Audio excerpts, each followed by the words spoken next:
I'm Allie GREYMOND. I'm an expert in OCD recovery because for the last 19 years, I've been helping people fully recover from OCD.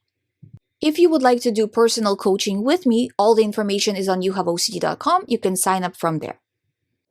Let's talk about compulsions versus rumination in OCD. So, first of all, whenever a person is doing a compulsion, obviously they're thinking about it before starting a compulsion, they're thinking about it during a compulsion, and they're thinking about it for some time after. So that whole thinking time before, during, and after counts as rumination. So during every compulsion, there is rumination present. Then they have a break, they don't do any, then another compulsion. Again, they're ruminating before doing it, during, and after, right? So compulsions also come with rumination. So if you're doing tracking for compulsions, you are going to have rumination as well. That's very important.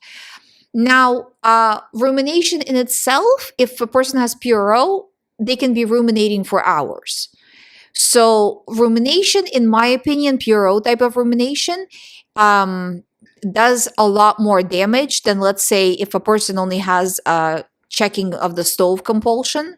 However, if you start looking into it, that's not exactly right. Because let's say if the person has checking of the stove compulsion, they ruminated before checking the stove, then they ruminated while checking the stove, they took pictures, they took videos, then afterwards they were looking at the video, still ruminating, right? Let's say they went on a trip, they're still ruminating, then they're checking the video multiple times on the trip, still ruminating, right? So even this kind of stuff can add up. So I want you to pay attention to both. And looking at both as feeding OCD, I always tell you that the correct recovery model, and I'm telling you this is 100% true for every person with OCD, is a combination of rumination, compulsions, and avoidances equals your level of OCD and your level of anxiety. No exceptions. Not necessarily that you have all three: rumination, compulsions, and avoidances. You might have no physical compulsions, you might have not a lot of avoidances, but at least one of those three is feeding your OCD. But usually there is a combination of, let's say, you could even say like 90% rumination and 10% compulsions, or 5 or 1% compulsions. There's some stuff there.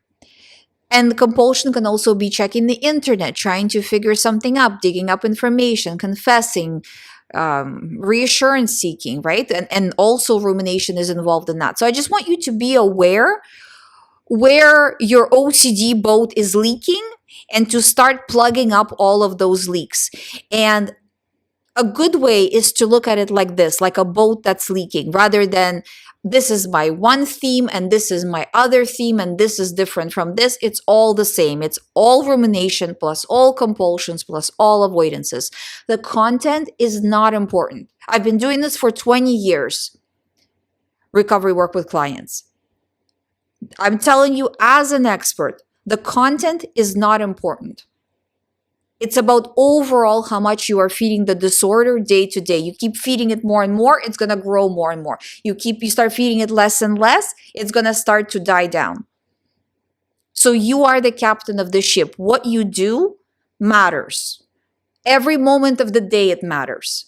And if you just do a little bit better, I think a lot of the time with people with OCD, it becomes an all or nothing thing where I couldn't do reduce today, therefore I will never recover because I couldn't reduce to 0. That's not how it works. It's, could you reduce by just a little bit, and then your anxiety will drop. I showed you guys this in the shorts where you could see people's tracking, that the anxiety drops. Then you reduce a little bit more your behaviors, anxiety drops a little bit more because you haven't fed it. And it's easier to keep going like this. All in one day. Again, in 20 years of doing recovery work, nobody has ever dropped all ruminations, all compulsions, all avoidances all in one day. I've never seen it done because it's too hard. But little by little, entirely possible. And you could see again from the shorts that in 30 days, you can knock your anxiety from a level 8 to level 0, level 1. In 30 days, you can knock it down that much. So your brain is capable, but it's that level of continuous moment-to-moment effort. How much? That's really, if you break down OCD recovery, the most important question in OCD recovery is how much do you want that recovery? Which side of the fence are you on? Are you on the fence side where I need to figure it out the thought of the day? Or are you on the fence side where I don't care, I need to recover? How much do you want to recover? Do you want to recover enough to stop solving your thought of the day? That's the question. And making that choice moment to moment. Thank you for listening. If you have not subscribed, please subscribe. If you would like to do private coaching with me, please sign up through youhaveocd.com. I'll see you tomorrow.